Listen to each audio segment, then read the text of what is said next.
नमस्कार। वक्त मसला का हुआ है और मैं हूं आपके साथ गौरव राजेंद्र। हरियाणा में निकाय चुनाव के लिए मंगलवार से नामांकन की शुरुआत हो गई है और ये प्रक्रिया 19 फरवरी तक चलेगी। हालांकि पानीपत नगर निगम में नामांकन 21 फरवरी से शुरू होने हैं और इसके लिए आवेदन का टाइम जो है सुबह 11 बजे से दोपहर 3 बजे तक रखा गया है। पहले दिन सोनीपत में मेयर उपचुनाव को लेकर आजाद उम्मीदवार रमेश खत्री ने नामांकन भरा है।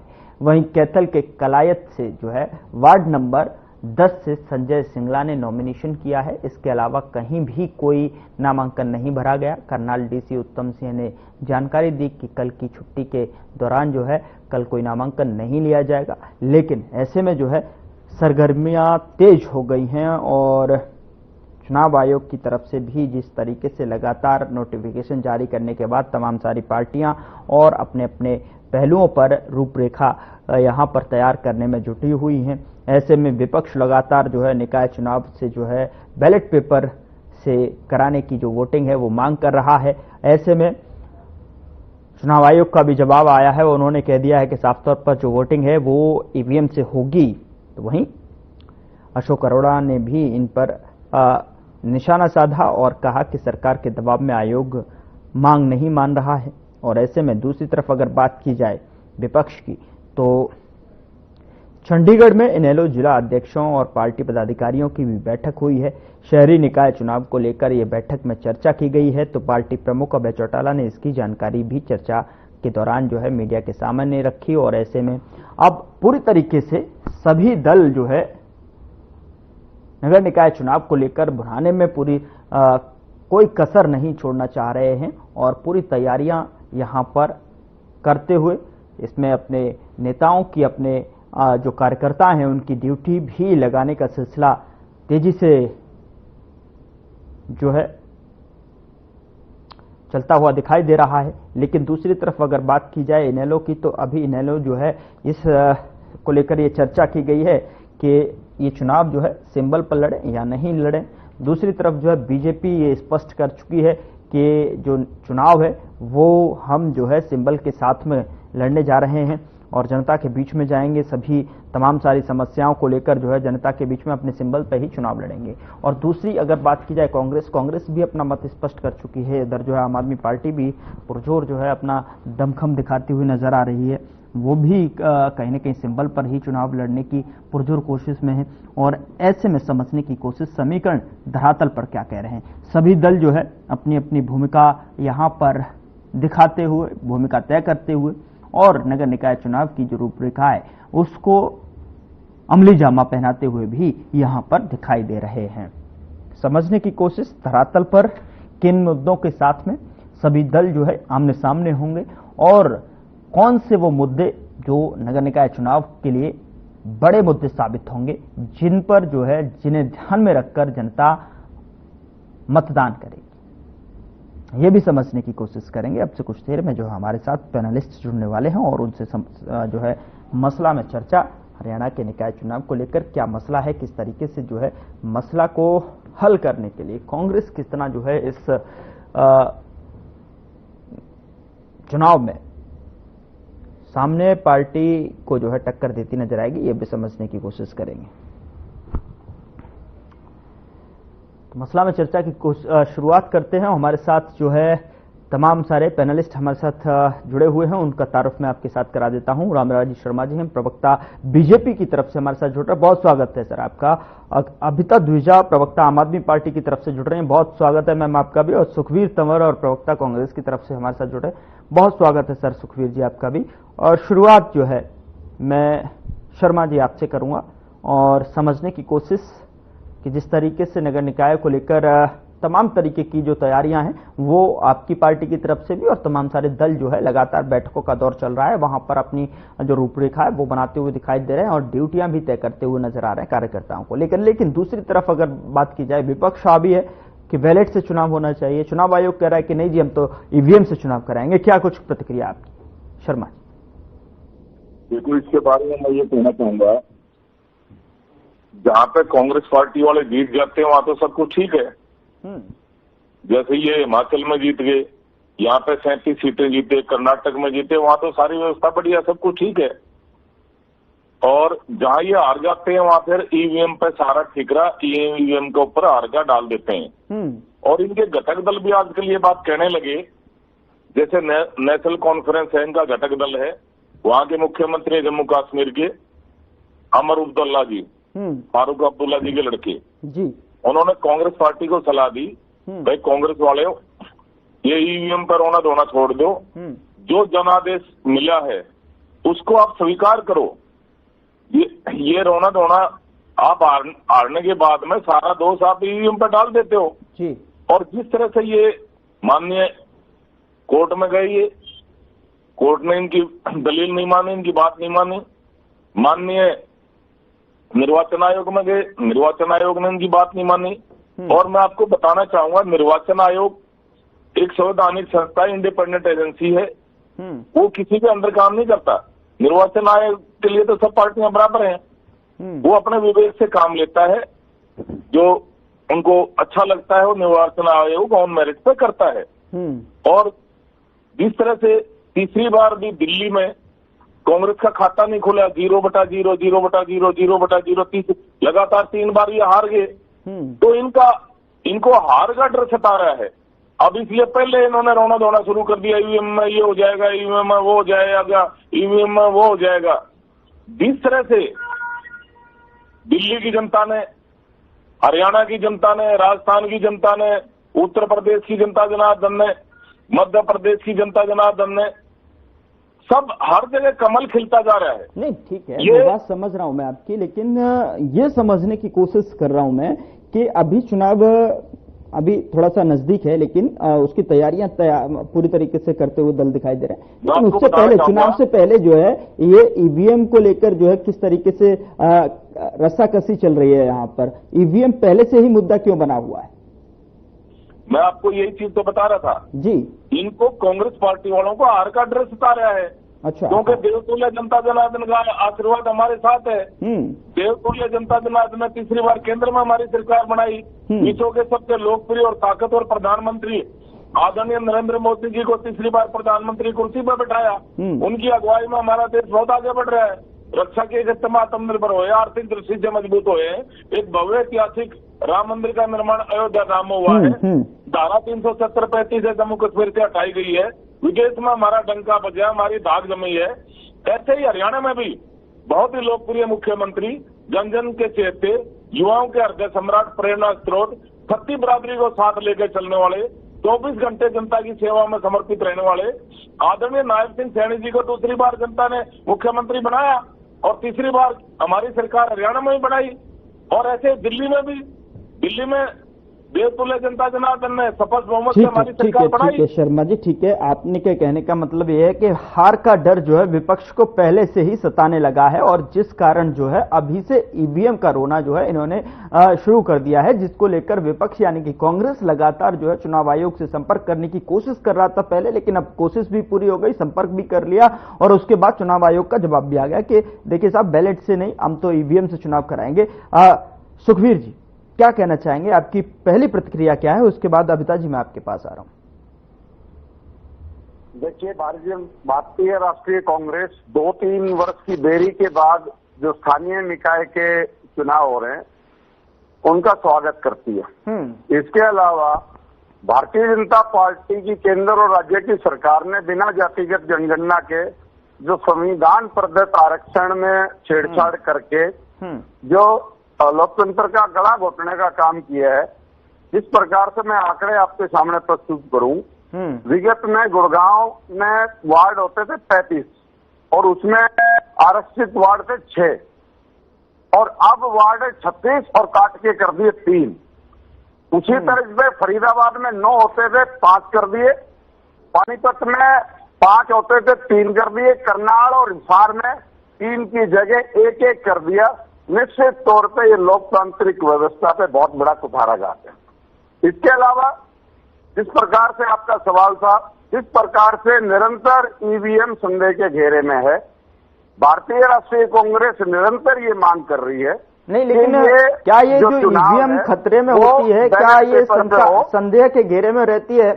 सुखवीर जी, मैं समझना चाहता हूं कि चूंकि जिस तरीके से शर्मा जी आप मेरी बात पूरी होने से पहले बात में पूरी समझा दूंगा। नहीं बिल्कुल आप बात पूरी रखिएगा। शर्मा जी कह रहे हैं कि दूसरे प्रदेशों में जहां सरकार है आपकी वहां क्यों नहीं? आपका भी जवाब दे दूंगा, पहले आप सुनिए पहले जो विषय है। हाँ, और दूसरा, भारतीय राष्ट्रीय कांग्रेस की ये मांग है, जिस प्रकार से विगत मेयर का जो चुनाव चंडीगढ़ का हुआ था और जिसमें जो पीठासीन अधिकारी जो भारतीय जनता पार्टी का एक कार्यकर्ता था और किस तरह से उसने लोकतंत्र का गला घोटा था और बाद में सुप्रीम कोर्ट ने उस पर संज्ञान लिया था, इस स्थानीय निकाय हरियाणा के चुनाव में ऐसी घटनाओं की पुनरावृत्ति ना हो ताकि लोकतंत्र को कलंकित होने से बचाया जा सके। ये चुनाव आयोग की जिम्मेदारी है और चुनाव आयोग अभी तक का जो अभी कह रहे थे कि संवैधानिक संस्था है, मैं आपके सम्मुख और प्रदेश के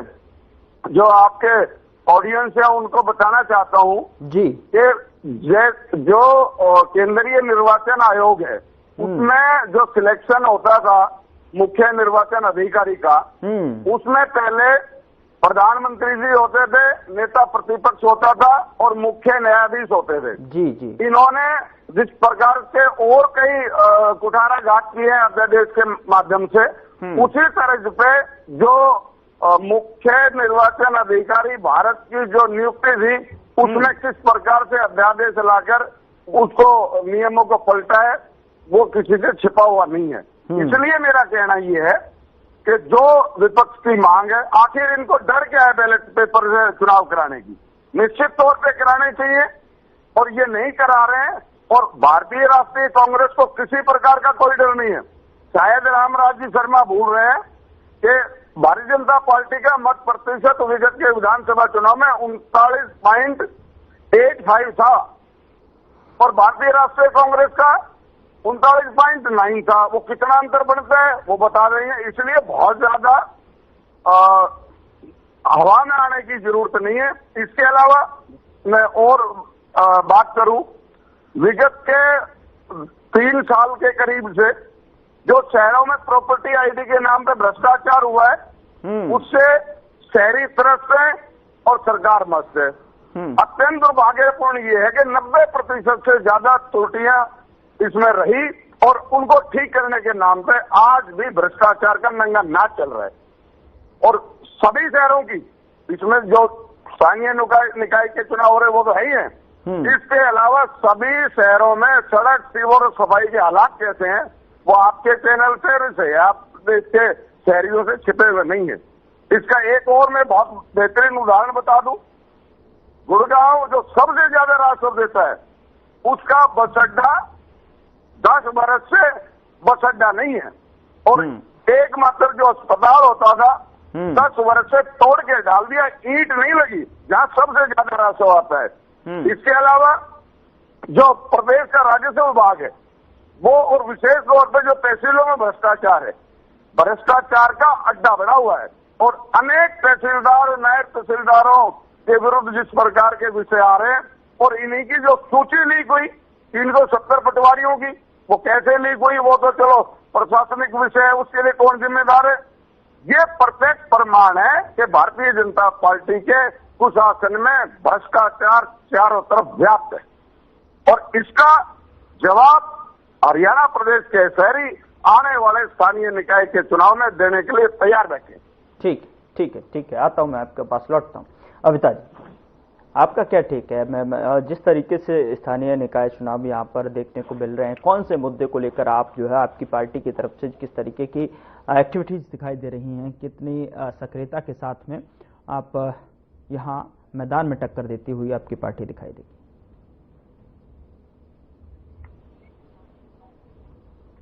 उसी के साथ अरविंद केजरीवाल जी ने जो हरियाणा में जो अभी आगामी निकाय चुनाव है उसके लिए मीटिंग्स बुलाई, बातचीत करी कि किस तरीके से पार्टी के सिंबल पर ही निकाय चुनाव होंगे और आगे की जो मीटिंग्स और ये तय किया गया कि कौन कौन कैंडिडेट है, किनको चुनाव लड़वाया जाएगा, क्या मुद्दे होने चाहिए और अभी भी उस पर डिस्कशन चल रहा है। तो निकाय चुनाव को लेकर के देखिए बातें बहुत स्पष्ट है। हम हमेशा जो मूलभूत चीजें होती हैं, जो कार्य होने चाहिए तो उनको लेकर या काम की राजनीति आम आदमी पार्टी ने की है।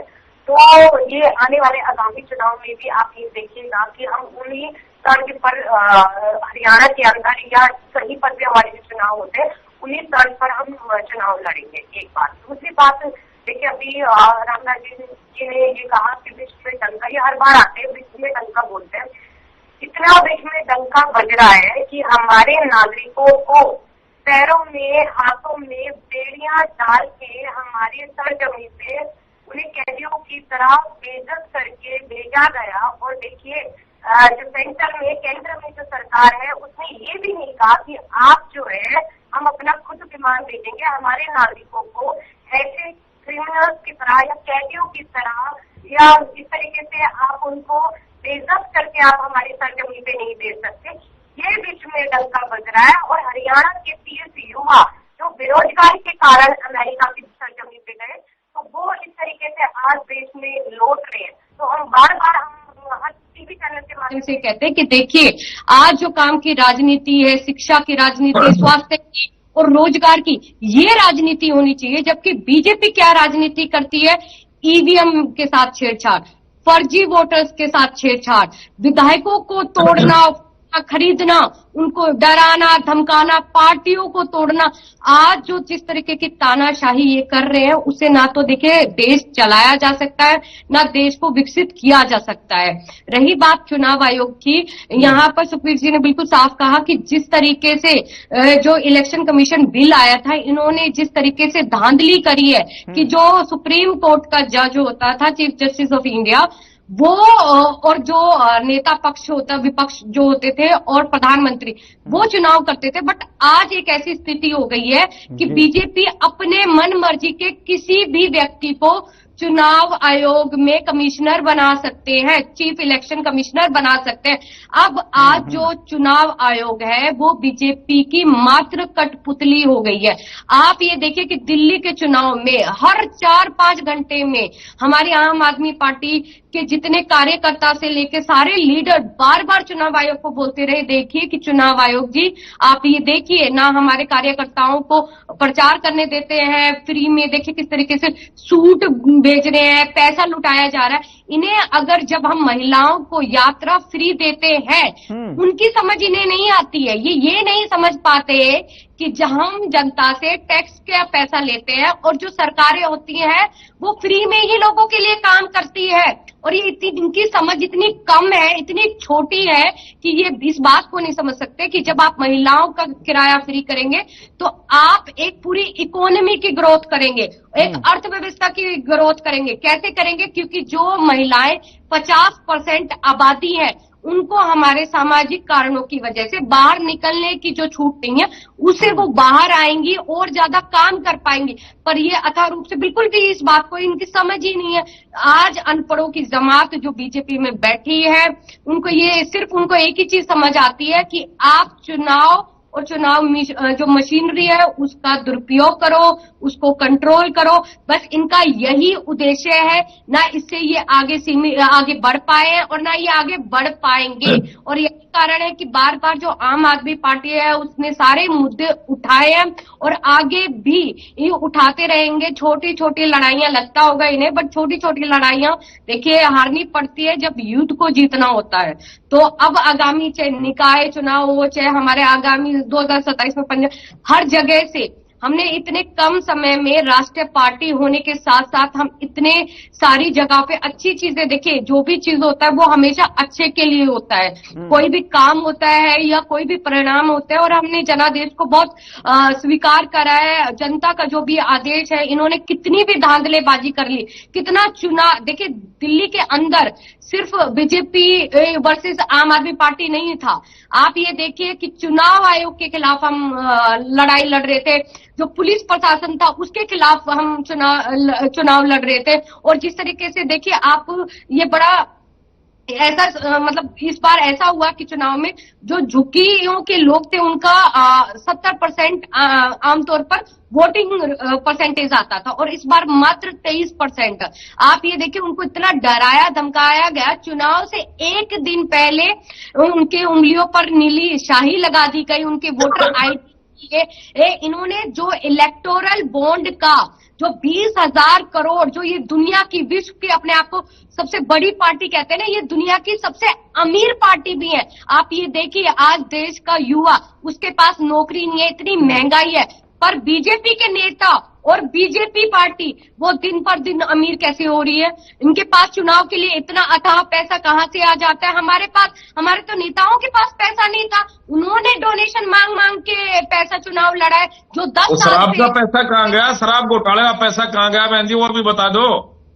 आप ये देखिए कि इनके छोटे से छोटे पदाधिकारी के पास भी पैसा कहां से आ जाता है, क्योंकि इन्होंने देश का पैसा लूटा है। जो आम जनता है उनका पैसा लूट करके ये स्कूल पर खर्चा नहीं करते, ये अपने आलीशान बीजेपी के भवन बनाते हैं। और यही कारण है, देखिए बीजेपी जिस राह पर है वो सिर्फ लोकतंत्र को खत्म कर देना चाहती है। आगामी इस तरीके के परिणाम रहे तो ये लोगों को वोट करने ही नहीं देंगे। जो दिल्ली के चुनाव में भी हुआ, जो हमने देखा भी कि किस तरीके से आम जन को, जो गरीब तबके से आता है, उसको तो इतना डराया धमकाया गया, इतना गुंडागर्दी करी, ये बिल्कुल भी सही नहीं है। लोकतंत्र मैं पुनः फिर से आग्रह करती हूँ कि आप इस मानसिकता को बदले। अगर आप यहाँ पर आकर के बड़ी बड़ी फैक्ट है तो आप अपने बड़े नेताओं को भी समझाएं कि इस तरीके से ना तो लोकतंत्र चलता है, ना इस तरीके से आप संवैधानिक जो संस्थाएं हैं उनको आप जो उनको कंट्रोल कर रहे हैं, वो ऐसा संभव नहीं है। इस देश ने अपनी आजादी जो पाई है वो संघर्ष से पाई है, और उठना ये देश बहुत भली बात जानता है और इसकी जनमानस बहुत अच्छे से इस बात को जानते हैं। तो अगर आपको लगता है सबसे बड़ा विपक्ष ना आम आदमी पार्टी है ना अन्य पार्टी है, सबसे बड़ा विपक्ष इस देश में जनता है, अगर इनको ये भूल लगती है तो वो समय आने पर जनता इनको बता देगी। ठीक है शर्मा जी, आप कुछ कहना चाह रहे थे।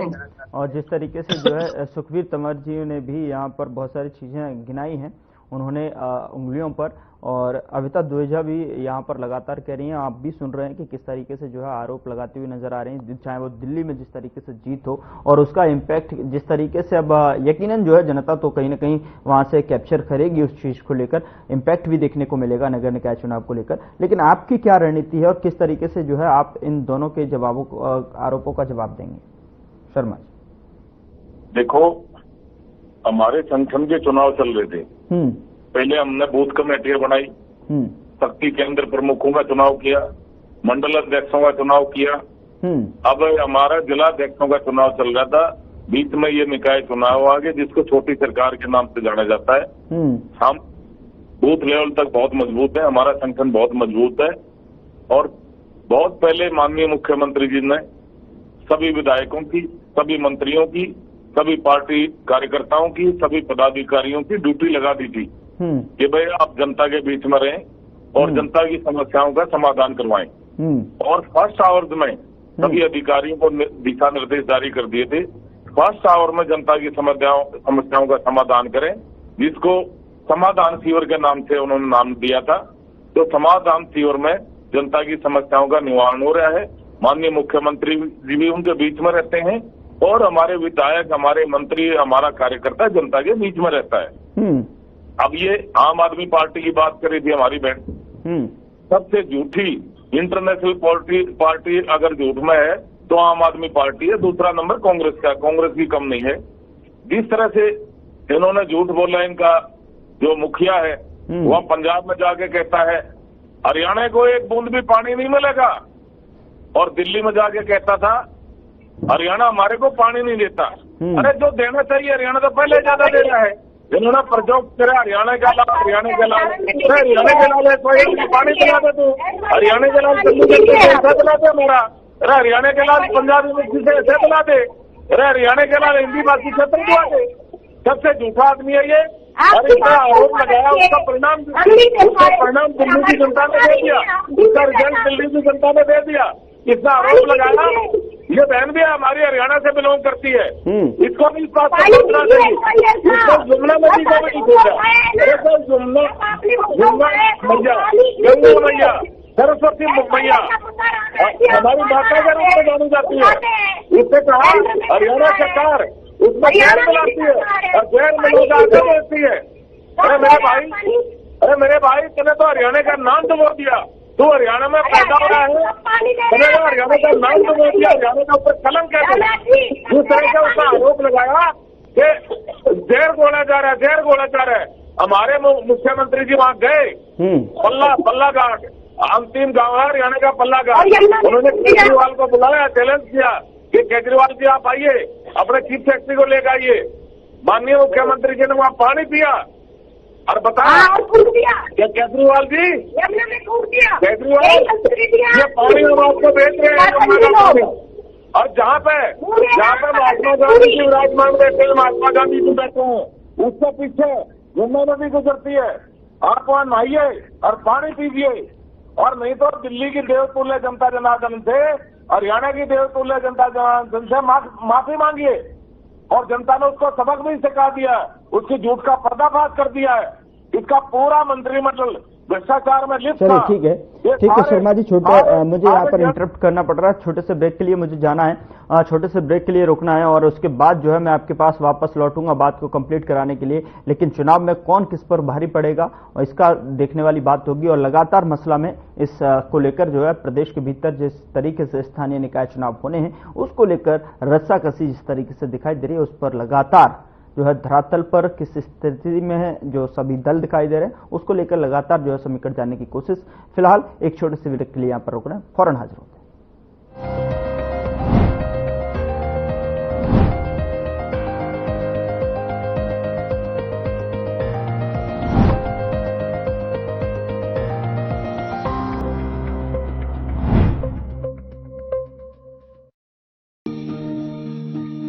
देखिए, मातेश्वरी परिवार द्वारा आयोजित वेद और पुराणों में वर्णित विश्व का अद्भुत व देव दुर्लभ यज्ञों में श्रेष्ठ अश्वमेघ महायज्ञ की षष्ठम श्रृंखला, षष्ठम अश्वमेघ महायज्ञ व प्रवचन कार्यक्रम 21 फरवरी से 1 मार्च 2025 तक। स्थान अंतर्राष्ट्रीय मातेश्वरी महाधाम दोहरीघाट, मऊ, उत्तर प्रदेश। इस कार्यक्रम का सीधा प्रसारण देखिए प्रातः 6 बजे से 7 बजे तक यज्ञ व प्रातः 8 बजे से 10 बजे तक प्रवचन एवं सायं 6 बजे से 7 बजे तक यज्ञ एवं रात्रि 8 से 10 बजे तक प्रवचन। केवल साधना गोल्ड यूट्यूब, साधना टीवी यूट्यूब एवं ईश्वर यूट्यूब पर। इस भव्य कार्यक्रम में सम्मिलित होकर भगवान श्री राम व परशुराम के मिलन की पावन भूमि दोहरी घाट में यज्ञ कुंड पर तपस्या करके अपने सभी मनोकामनाओं को पूर्ण करें।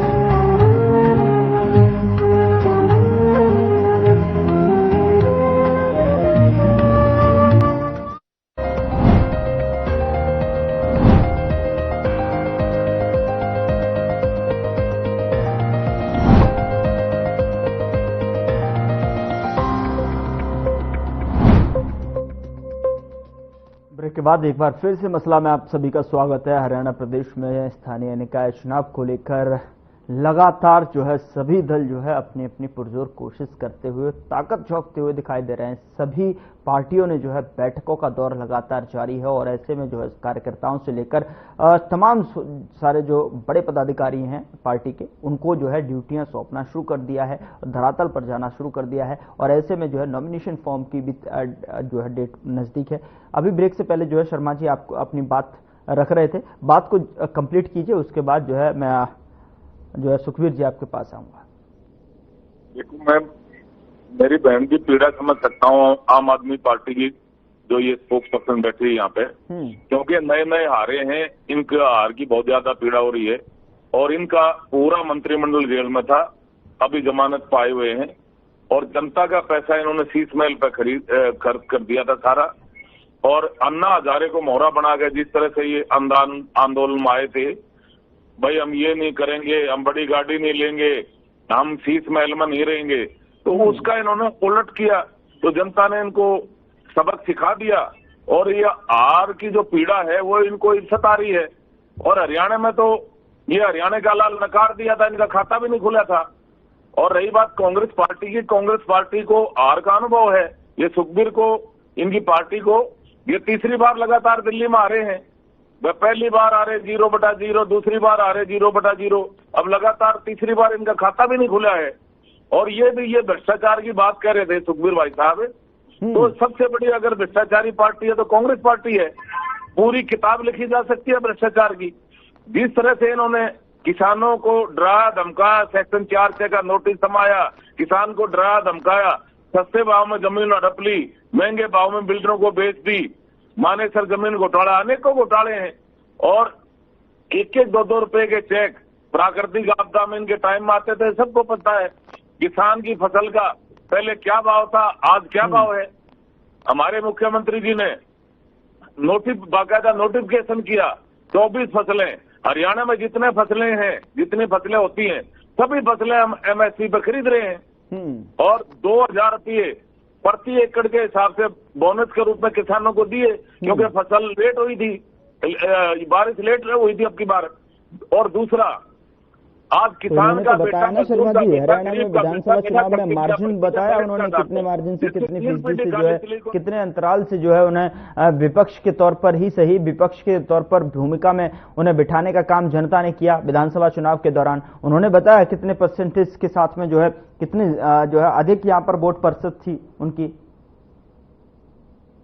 शर्मा जी क्या उन्होंने बताया कि उन्होंने जिस तरीके से जो है विधानसभा चुनाव लड़ा, उसमें ताकत दिखाई और कितने मार्जिन के साथ में उन्हें वोट मिले, और विपक्ष की गद्दी पर उन्हें भले ही विपक्ष की सीट मिली, लेकिन उन्हें वोट प्रतिशत से अगर दिखाई जाए तो बहुत ही कम अंतराल यहाँ पर जीत और हार हुई। मैं आपको बताना चाहूंगा, हाँ, ये लोकसभा चुनाव में ठगी ठोरी करके 5 सीटें जीत गए थे। इन्होंने झूठ बोला, आरक्षण खत्म कराया जा रहा है, आरक्षण खत्म कराया जा रहा है, संविधान बदला जा रहा है, संविधान बदला जा रहा है, बहनों के खाते में 1 लाख आएंगे, 1 लाख आएंगे, 8,500 रुपये महीना आएंगे, खटाखट फटाफट फटाफट फटाफट। झूठे गारंटी कार्ड तक इन्होंने बहनों को बांट दिए थे। बहनें उन गारंटी कार्ड लेके इनके पीछे पीछे भाग रही थी, आगे आगे भाग रहे थे, हाथ नहीं आ रहे थे। जनता में भारी प्रतिशोध था। इनकी कार्ड की अंडी एक बार रणनीति चढ़ चुकी थी। और जिस तरह से इन्होंने झूठ बोला था, वो झूठ का पर्दाफाश हो गया। जनता ने इनको सबक सिखा दिया विधानसभा चुनाव में। और रही बात विधानसभा चुनाव की, जिस तरह से एग्जिट पोल इनके पक्ष में आ गए, ये हवा में उड़ने लगे। हमारे को इनके वो प्रवक्ता हमारे को धमकी देने लगे थे, चैनल पर भी धमकी देने लग गए थे, हम देख लेंगे, हमारा राज आ जाएगा, हम देख लेंगे। अरे ना नौमन तेल होगा, ना राज आना चाहिए मेरे भाई। दिन में सपने क्यों ले रहे हो? ये देवतुल्य जनता जनार्दन भगवान का रूप है। ये कल तक आपका वोटर थे, आज हमारा वोटर है, जो जनता की सेवा कर रहा है। शर्मा जी ठीक है, भगवान का रूप है। शर्मा जी, सुखबीर जी से मैं जो है जवाब ले लेता हूँ। तंवर साहब जिस तरीके से बता रहे कि किस तरीके से काठ की हांडी जो है चढ़नी थी वो एक बार चढ़ गई, लेकिन इस बार जो है हरियाणा में जो नगर निकाय के चुनाव होने हैं, किस तरीके से जो है आप चुनौतियों को सामना करते हुए बीजेपी को टक्कर देते हुए नजर आ रहे हैं? क्योंकि उन्होंने बताया कि जिस तरीके से आपने लोकसभा की सीटें जीती थी, उसके बाद जो है विधानसभा में आपका भले ही जो है वोट प्रतिशतता जो है कम अंतराल से हार जीत का आंकड़ा तय हुआ, लेकिन इस बार जो है किस तरीके से पकड़ चुके, बहुत सारे संगठन को लेकर भी जो है कयास लगाए जाते हैं कि संगठन में भी अभी जो है फूट है। सुखबीर, देखिए, जिस प्रकार से रामराज जी ने बात करी, मैंने अपने प्रथम वक्तव्य में बताया था कि हमारा जो अंतराल था वो 0.85 था, भारतीय जनता पार्टी का और हमारा। इसलिए और मैंने निवेदन किया था कि ज्यादा उड़ने की आवश्यकता नहीं है। और अभी के इस पिछले हफ्ते का एक नया विषय आपको भी पता होगा, सरकार के माननीय मंत्री, कैबिनेट मंत्री अनिल विज साहब ने जिस प्रकार से निरंतर 4-5 दिन तक माननीय मुख्यमंत्री जी की जो कार्य प्रणाली है, जो लगातार उड़न खटोले में और उनको नीचे उतरना चाहिए, हम नहीं कह रहे हैं, सरकार के वरिष्ठ मंत्री ने ये बात कही। सरकार में रामराज जी सुन लीजिए। अब नहीं, आप रामराज जी सुनिए। अरे सुन लो भाई, आपकी आदत फिर मुझे बोलना पड़ेगा, सुन लो पहले। इसके अलावा जिस प्रकार से इन्होंने पिछले उसमें कहा कि भाई डंका बज रहा विदेशों में, देखिए डंका किस बात का बज रहा है? भारत की बेरोजगारी का डंका बज रहा है। और जिस प्रकार से मातृशक्ति को भी हथकड़ी और देवी डाल के जो जिस तरह से अमेरिकी सेना के प्लेन में लाया गया, और मैं तो बहुत प्रशंसक वह उस एक छोटे से देश का, कोलंबिया का, उसकी सरकार ने दम दिखाया और वो अमेरिका का जो विमान था वो नहीं उतरने दिया। और इन्होंने क्या किया, कह रहे कि हमने उनको कह दिया है भैया ये झूठ के पकौड़े नहीं चलेंगे। इसके अलावा अब बात करेंगे, अभी जमीनों के बारे में बड़ी बात कर रहे थे, मानेसर की बात करी हमारे रामराज जी ने। मानेसर का उदाहरण बता रहा हूं आपको, 1810 एकड़ भूमि के अधिग्रहण का विषय चल रहा है निरंतर 4 वर्ष से, और उस जमीन की मौजूदा कीमत 10 से 20 करोड़ है अलग अलग जगह के हिसाब से। और ये सरकार क्या कर रही है, उस जमीन को मात्र 55 लाख पे अधिग्रहण करने का निरंतर प्रयास कर रही है। ये इनकी सच्चाई है। और आज भी 3 वर्ष से ज्यादा हो गए इस विषय में मानेसर में धरना चल रहे हैं। ये दरअसल की सच्चाई है। इसके अलावा जिस तरह से भारतीय जनता पार्टी के कुशासन में विगत के वर्षों में हरियाणा प्रदेश की जनसंख्या में जो 70 से 75% जनसंख्या को इन्हीं के आंकड़े बेरोजगारी की वजह से जो गरीबी की रेखा के नीचे ये धकेलने वाले लोग, ये हरियाणा प्रदेश की तरक्की में बात करेंगे। इसके अलावा जिस प्रकार से निरंतर हरियाणा के शहरों में भी और गांवों में भी जो नशे का प्रचलन बढ़ा है वो किसी से छिपा हुआ नहीं है। और बढ़ते हुए नशे के प्रचलन में जो उड़ता हरियाणा बन चुका है, और जिस तरह से निरंतर रोज अखबारों की सुर्खियां हैं, हरियाणा के शहरों में जिस प्रकार का अपराध है वो आपके चैनल को भी पता है, निरंतर रिपोर्टिंग हो रही है। और जो फिरौती और रंगदारी के लिए निरंतर सरकार अंकुश नहीं लगा पा रही है। मैं कितने ही उदाहरण बताऊं जहां डरा के धमका के पैसा ऐंठा जा रहा है और सरकार के संरक्षण में ऐंठा जा रहा है। आज ऐसे कई लोग हैं, उन पे इनको कोई मतलब नहीं है। निश्चित तौर पे हरियाणा प्रदेश के शहरी और हरियाणा प्रदेश का हर नागरिक इनकी अव्यवस्था को देख रहा है। ये जो मर्जी बोलते रहे, ये जैसे मर्जी झूठे आंकड़े देते रहे, इनका किसी बात का कोई मतलब नहीं रह गया है। मेरी आदत है, मैं हमेशा तथ्यों के साथ बात करता हूं, और रामराज जी हमेशा जिस प्रकार की बात करते हैं उसका कोई मतलब नहीं है। मैं तो निवेदन करूंगा आपके माध्यम से रामराज जी से, जो भी विषय रखें तथ्यों और आंकड़ों के साथ रखें। आ रहा हूं शर्मा जी, मैं आप ही के पास आ रहा हूं। प्रवक्ता है, दूसरा नेता कोई बात कह रहा है, उसका तर्क के आधार पे, आंकड़ों के आधार पे जवाब दे। हवाई विषयों से विषय नहीं चलेगा। निश्चित तौर पे विगत के 10 वर्ष के कुशासन में भारतीय जनता पार्टी पूर्णतः विफल है। वो जिस प्रकार से आप धार्मिक उन्माद पैदा करके जिस तरह से जातिवाद का कार्ड आपने खेला है, वो भी इस प्रदेश के लोग जान रहे हैं, देख रहे हैं। और जिस प्रकार से आपने, ये लोकतंत्र की जीत नहीं है, ये जो आपने विगत के विधानसभा के चुनाव में जो जीत हासिल करी हरियाणा प्रदेश में, ये आपने तंत्र के नाम से जीत दर्ज करी है। अनेक ऐसे विषय हैं जो हम माननीय न्यायालय में भी गए हैं। इनकी सारी जो जिस तरह से इनके कुकर्ते थे उनको चैलेंज किया है, और हम आशा करते हैं कि भारत का न्यायपालिका हमारे साथ न्याय करेगा और उसी तरह में न्याय करेगा जैसे चंडीगढ़ के मेयर के चुनाव में इनकी चोरी के प्रति न्याय हुआ था।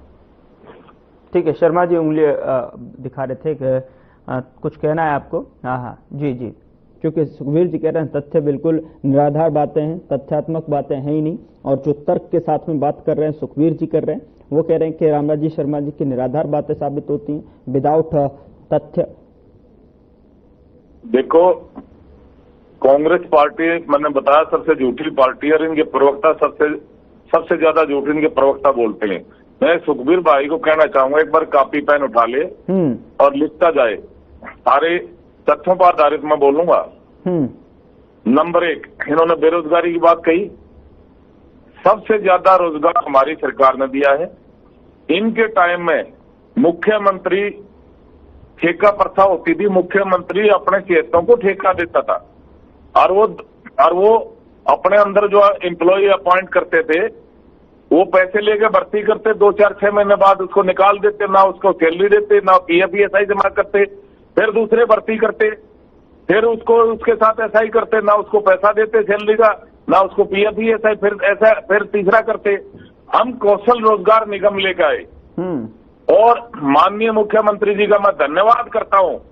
उन्होंने 1.25 लाख के करीब बच्चों के लिए वो स्पेशल विधेयक लेकर आए और उन बच्चों को रिटायरमेंट तक रोजगार की गारंटी दी है हमारी सरकार ने किया, आदरणीय नायब सिंह सैनी ने किया। दूसरा, इनके टाइम में जो भर्तियां होती थी, जातिवाद, परिवारवाद, क्षेत्रवाद, भाई भतीजावाद, इस वाद के आधार पर नौकरियां मिलती थी।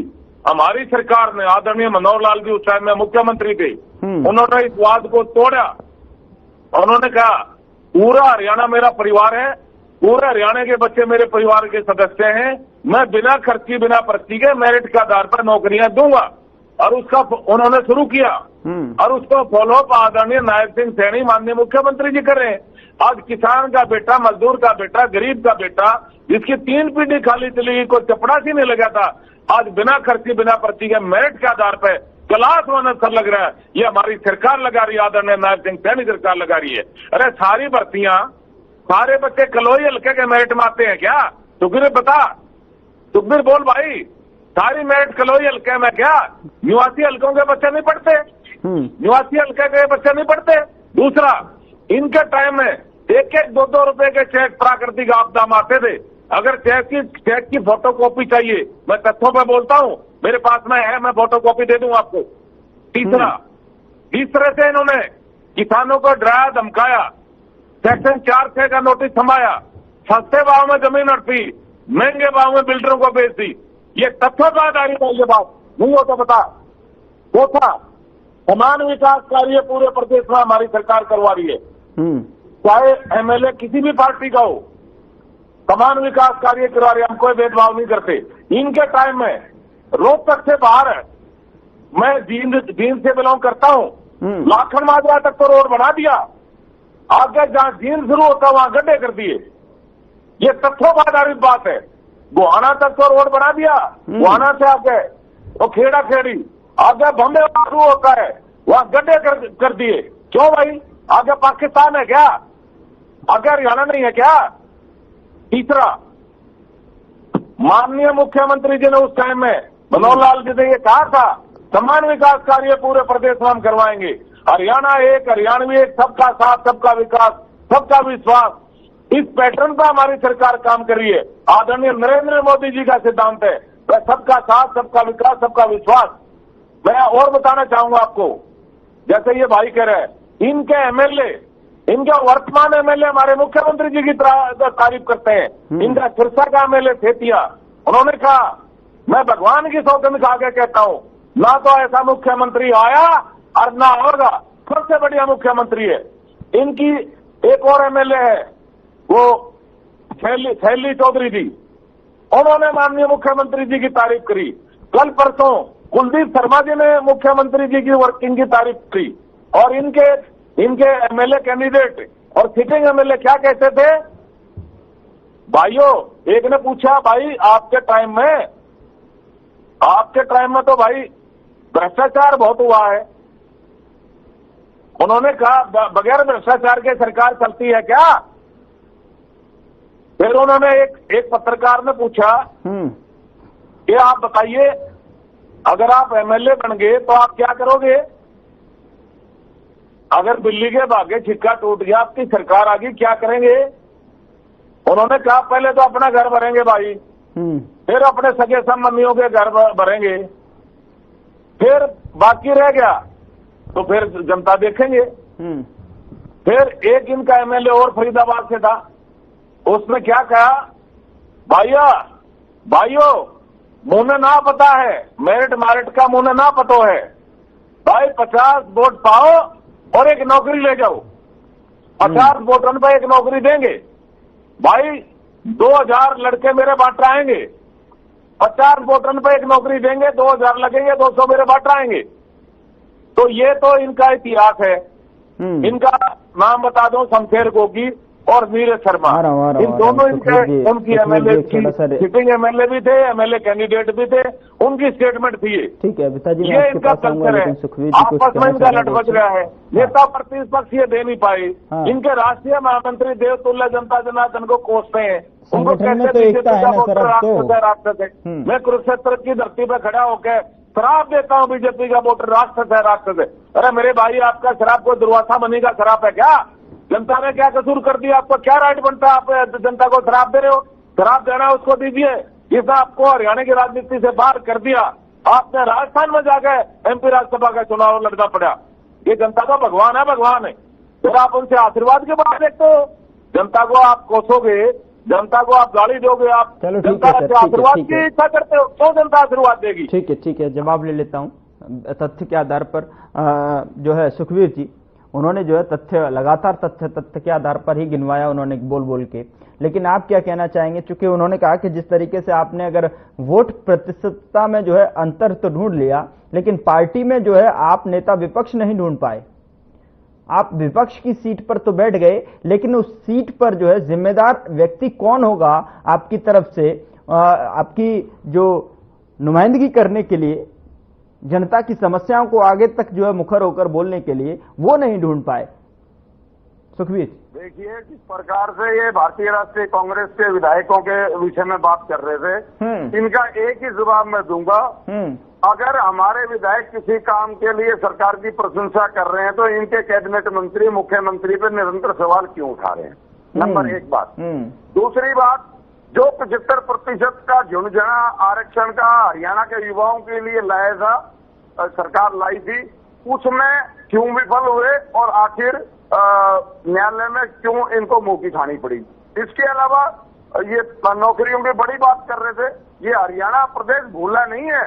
इस प्रकार से एचपीएससी में जो नागर नाम का अधिकारी था, एचसीएस अधिकारी, करोड़ों रुपए मुख्यमंत्री की नाक के नीचे वो रिश्वत ले रहा था। इसके अलावा विकास की बड़ी बात कर रहे थे।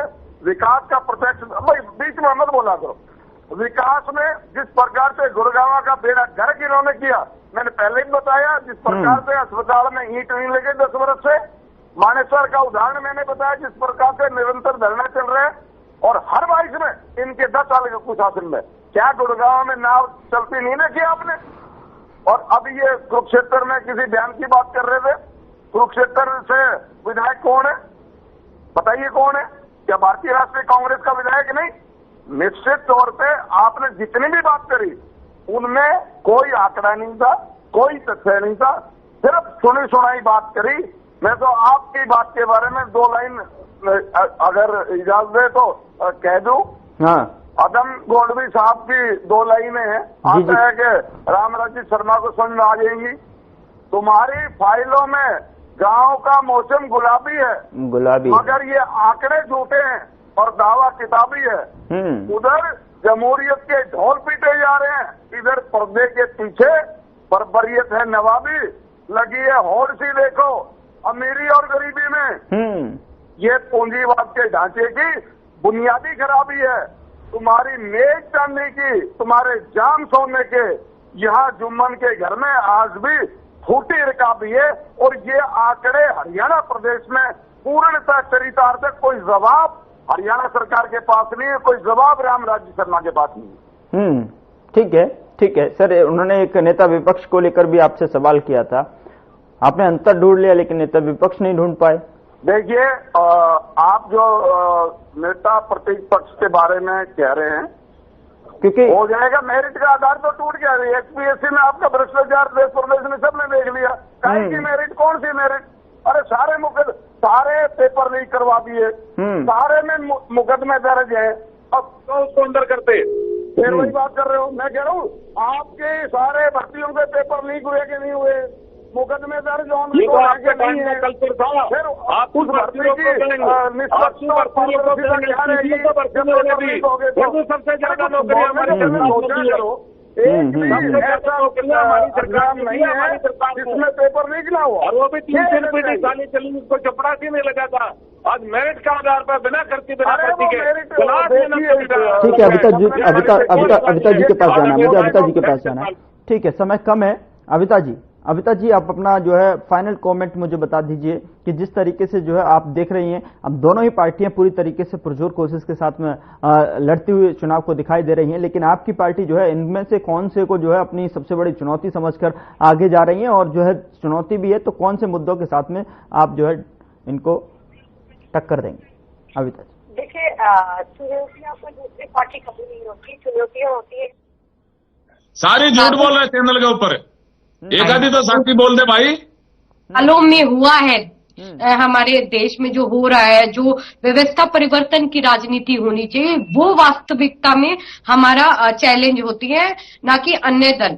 एक बात। दूसरी बात, अभी यहाँ पर बार बार आपने भी उनसे बीजेपी के प्रवक्ता से तथ्य पूछे, वो शब्द ही शब्द लपेट कर बता रहे थे और चाटुकारिता वाले शब्द इस्तेमाल कर रहे थे। उन्हें शब्द बोला जाता है, ना कि फैक्ट्स। फैक्ट्स क्या होते हैं, या तथ्य या आंकड़े। जैसे कि 31 जनवरी को अनिल विज जी ने ये कहा कि नायाब सिंह जी को जो उड़न खटोला है उससे नीचे उतरना चाहिए और जनता के बीच जाकर जनता के लिए, काम के लिए, उनके लिए थोड़ी जनता से बातचीत करे। ये होता है फैक्ट्स। एक बात। दूसरी बात, यहाँ पे राम राजीव जी ये कह रहे थे कि बीजेपी जो निकाय चुनाव है वो बीच में आ गया, ये संगठन की मीटिंग कर रहे थे। आप संगठन की मीटिंग तो बड़ा चले जाते हो करने, काम भी करिए धरातल पर। आपके ही काम धरातल बता रहे, धरातल ऐसा बहन जी, आप लोगों का धरातल अलग है, जनता के धरातल पे काम हो रहे, काम है। आप नए नए आ रहे हो, मैं आपकी पीड़ा को समझ सकता हूँ। दिल्ली की जनता ने नकार दिया, हरियाणा की जनता तो पहले नकार चुकी है। मैं आपकी पीड़ा समझ सकता हूँ बहन जी, आप नए नए आ रहे हो और आगे भी डर सता रहा है।